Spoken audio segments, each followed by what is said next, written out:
दुख और सुख ये दोनों हमारे जीवन का हिस्सा है।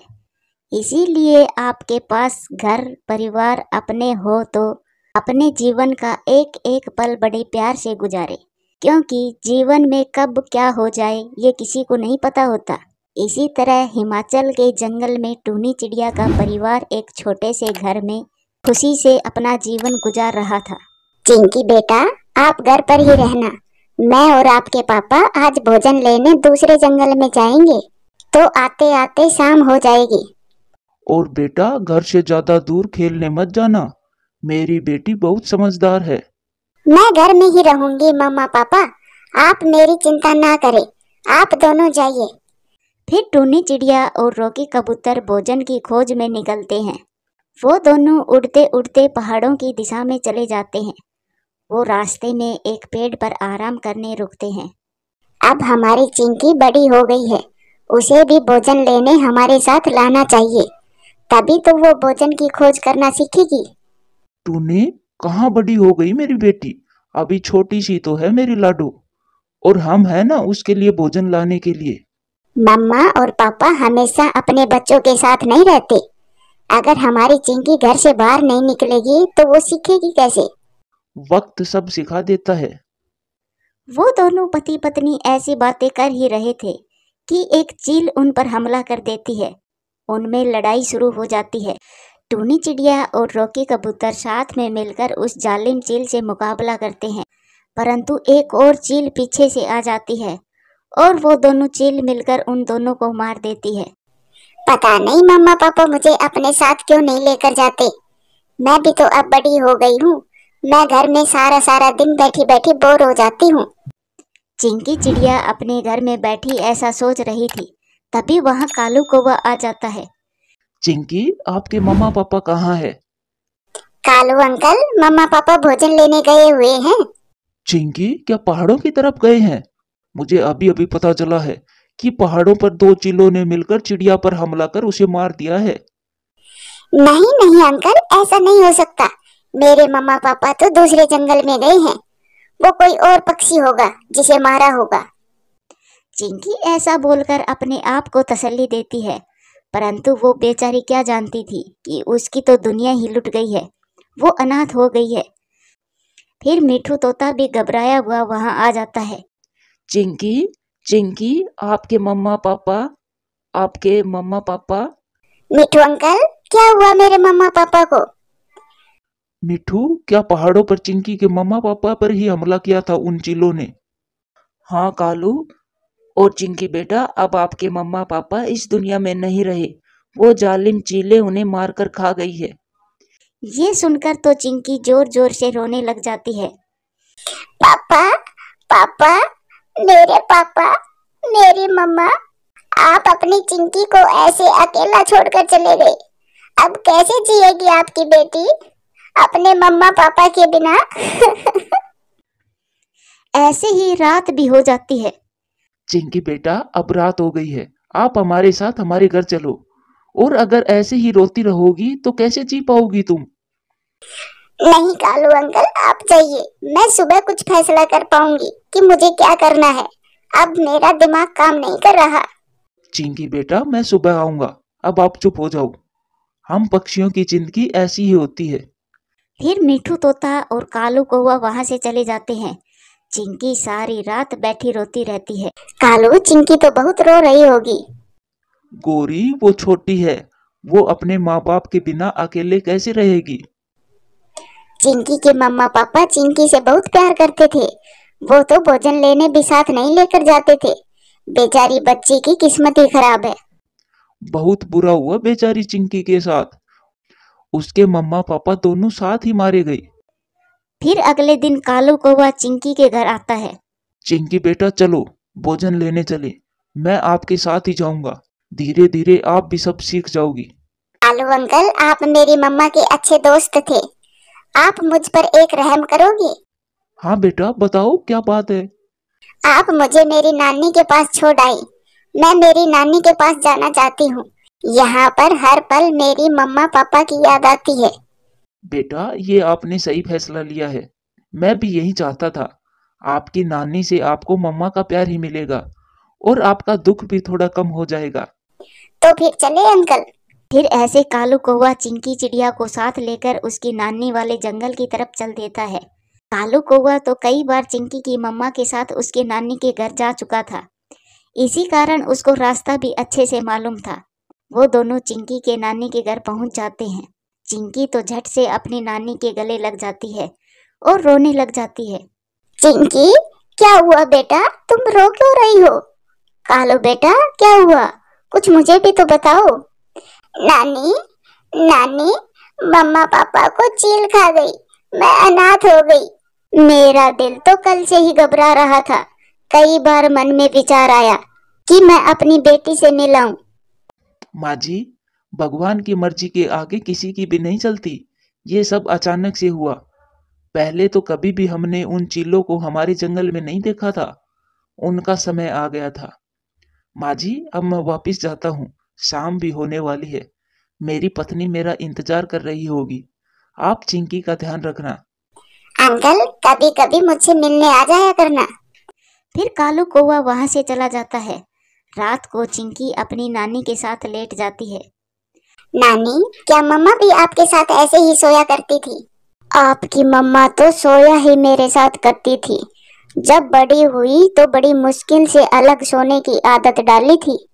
नानी, मम्मा पापा के बिना जिंदगी कितनी फीकी लगती है, कहीं पर भी मन नहीं लगता। हाँ बेटी, लेकिन हमें जीना पड़ता है। किसी के जाने पर जीवन खत्म नहीं होता। जिंदगी अगर दुख देती है तो खुशियाँ भी देती है। दुख और सुख तो जिंदगी का हिस्सा है। फिर वो दोनों सो जाती है।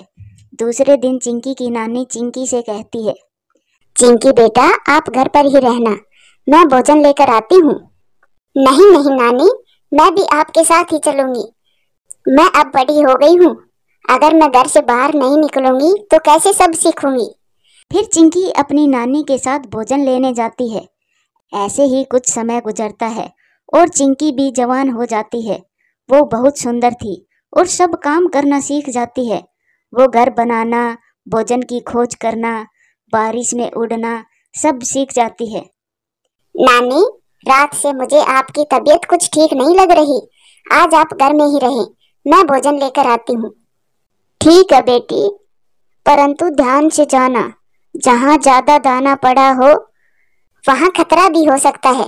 नानी, ये बात तो आप हर रोज मुझे बताती हो। नानी, अब मैं जाऊं? जाओ बेटी। फिर चिंकी दाना लेने निकलती है। उसे थोड़ी ही दूर पर गेहूं की बालियां मिल जाती है। वो दाना लेकर उड़ने ही वाली थी कि उसकी नज़र नदी पर जाती है। वहां पर एक जवान पक्षी बैठा हुआ था जो बहुत सुंदर था। वो पक्षी भी चिंकी को देखकर चिंकी के पास आ जाता है। मेरा नाम रोज है। आपको देखकर मुझे अच्छा लगा, इसीलिए मैं आपके पास चला आया। और मेरा नाम चिंकी है। मैं थोड़ी ही दूर अपनी नानी के पास रहती हूँ। नानी के पास? आपके मम्मा पापा कहाँ है? मेरे मम्मा पापा को एक जालिम चील खा गई थी, तब से मैं अपनी नानी के पास ही रहती हूँ। मैंने सब अपनी नानी से ही सीखा है। चिंकी, मेरा भी इस दुनिया में कोई नहीं है। मेरे पापा तो तब ही मर गए थे जब मैं उड़ना भी नहीं जानता था। और मम्मा पिछले साल बारिश में एक पेड़ से टकरा कर मर गई थी। तब से मैं अकेला ही हूँ। मुझे बहुत दुख हुआ ये सुनकर। मैं आपका दुख समझ सकती हूँ कि जब माँ बाप छोड़कर जाएं तो कितना दुख होता है। आप मेरे साथ चलो, मैं आपको मेरी नानी से मिलवाती हूँ। फिर रोज चिंकी के साथ उसके घर चला जाता है। चिंकी बेटा, ये आपके साथ कौन है? नानी, ये रोज है। आज ही ये मुझे नदी पर मिला था और मैं इसे अपना घर दिखाने ले आई। नानी जी, मेरा भी घर इसी जंगल में पश्चिम वाली दिशा में है। ऐसे ही चिंकी और रोज की दोस्ती हो जाती है और वो दोनों एक दूसरे के साथ खुशी महसूस करते हैं। फिर एक दिन नानी चिंकी और रोज की शादी करवा देती है। रोज बेटा, मेरी चिंकी का अच्छे से ध्यान रखना। मेरी चिंकी ने बहुत दुख देखे हैं। नानी माँ, जो दुख देखने थे वो देख लिए। अब हमारी जिंदगी में खुशियाँ ही खुशियाँ हैं।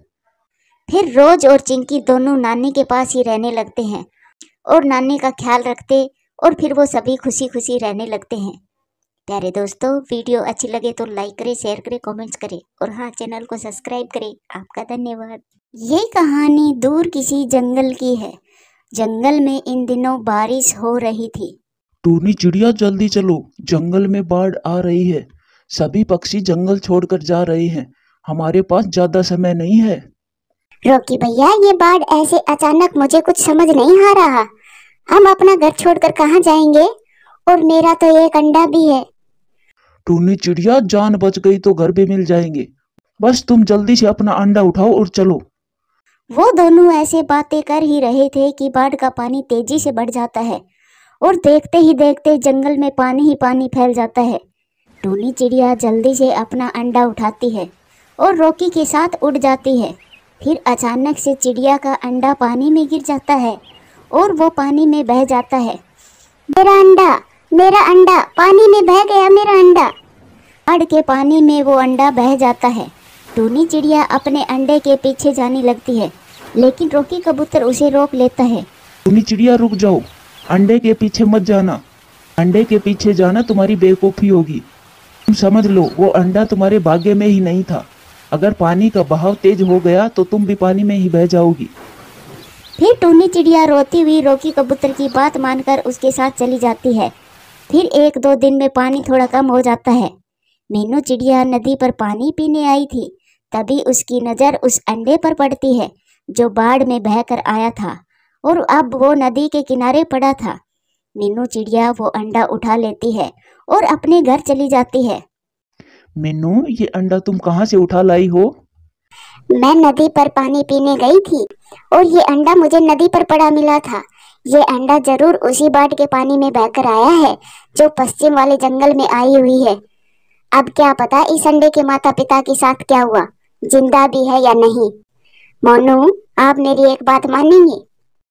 मीनू, मैं जानता हूँ आप क्या कहना चाहती हो। अगर आप इस अंडे को पालना चाहती हो तो मुझे कोई ऐतराज नहीं है। मैं इस बच्चे को बहुत प्यार दूंगी। इस बच्चे की वजह से ही मेरी सोनी कोख भर जाएगी। फिर कुछ ही दिनों में वो अंडा फूट जाता है और उसमें से एक चिड़िया का बच्चा निकलता है। मोनू, मोनू देखो, हमारे अंडे से हमारी जाति का ये बच्चा निकला है। मीनू तो आज इतनी खुश थी कि उसका बस चलता तो वो पूरे जंगल में मिठाई बंटवा देती। दूसरी तरफ टूनी चिड़िया अपने जंगल में वापस आ जाती है क्योंकि बाढ़ का पानी खत्म हो गया था। टूनी चिड़िया की तो दुनिया ही उजड़ गई थी। ज़्यादा रोने की वजह से उसकी आंखों की रोशनी भी कम हो चुकी थी। रॉकी कबूतर टूनी चिड़िया का अच्छा दोस्त था। वो हर रोज चिड़िया के पास आता और उसे भोजन भी दे जाता और उसे हौसला भी देता रहता। टूनी चिड़िया, मैं जब भी तुम्हें देखता हूँ तो मैं दुखी हो जाता हूँ। तुमने अपनी क्या हालत बना ली है। पहले तुम कितनी हंसमुख थी, सारे जंगल में तुम्हारी अपनी ही रौनक थी। अब तो सारा जंगल वीरान सा हो गया है। रॉकी भैया, क्या करूं मैं? जब मेरा पति इस दुनिया से गया तब मेरा अंडा मेरे पास था। मैंने बहुत मुश्किल से खुद को संभाला था, खुद को इस बात की तसल्ली देकर कि मेरे पास मेरा सहारा है। लेकिन अब मैं अपने आप को कैसे संभालूं? मेरा तो अंडा ही मेरी दुनिया था। अब मैं क्या करूं? इससे अच्छा तो मैं भी अंडे के साथ ही पानी में बह जाती। टूनी चिड़िया जब ऐसी बातें करती तो रॉकी कबूतर का दिल भर आता और वो वहां से चला जाता था। ऐसे ही कुछ दिन गुजर गए थे। अब मीनू चिड़िया का बेटा कुकू बड़ा हो गया था। वो दोनों पति पत्नी कुकू से बहुत प्यार करते थे। ऐसे ही एक दिन कुकू अपनी रिमोट वाली गाड़ी से खेल रहा था कि वहां पर जग्गू कौवा आ जाता है। जग्गू कौवा बहुत शरारती था। जग्गू कुकू की गाड़ी उठाकर भाग जाता है। फिर क्या था, जग्गू कौवा आगे आगे और कुकू पीछे पीछे। कुकू बहुत हिम्मत वाला था। वो उसे पकड़ लेता है और जग्गू के 2-4 लगा देता है। ये रिमोट वाली गाड़ी मुझे मेरे पापा ने आज ही ला कर दी है। अगर तुम्हें इतना ही शौक है ऐसी गाड़ियों से खेलने का तो जाओ और अपने पापा से मंगवा लो। मैं अभी जाकर अपनी मम्मा को बताता हूँ तुमने मुझे मारा। फिर देखना मेरी मम्मा तुम्हारी पिटाई करेगी।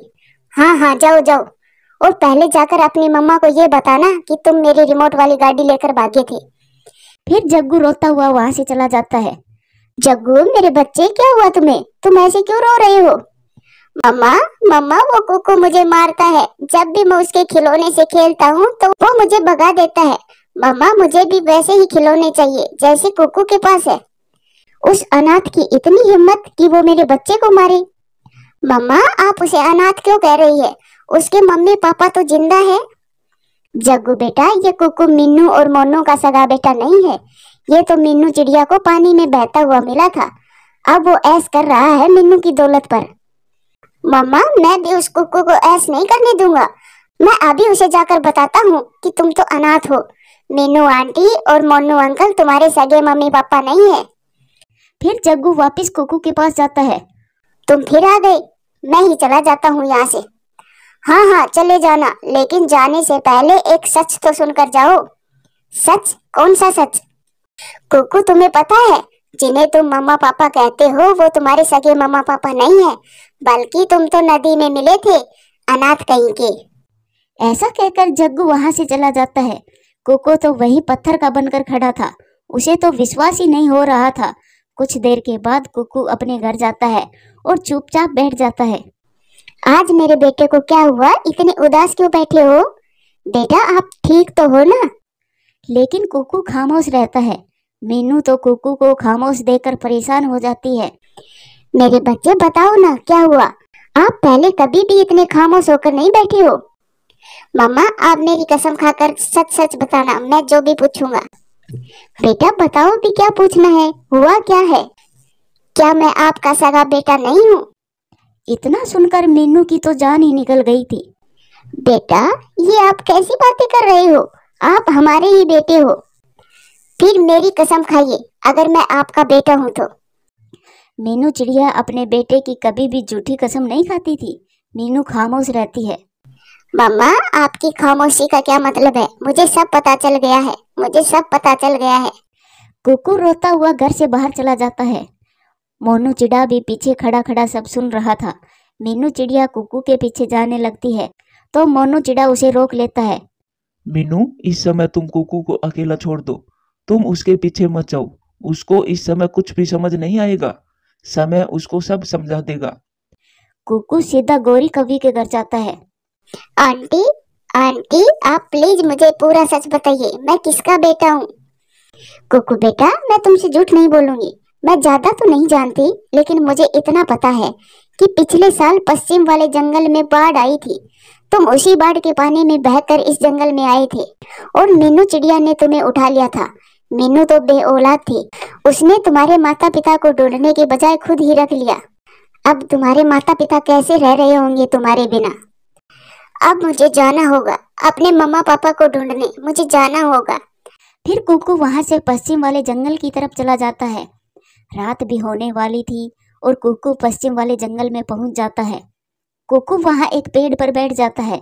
अंधेरे में उसे कुछ भी समझ नहीं आ रहा था कि वो कहाँ जाए।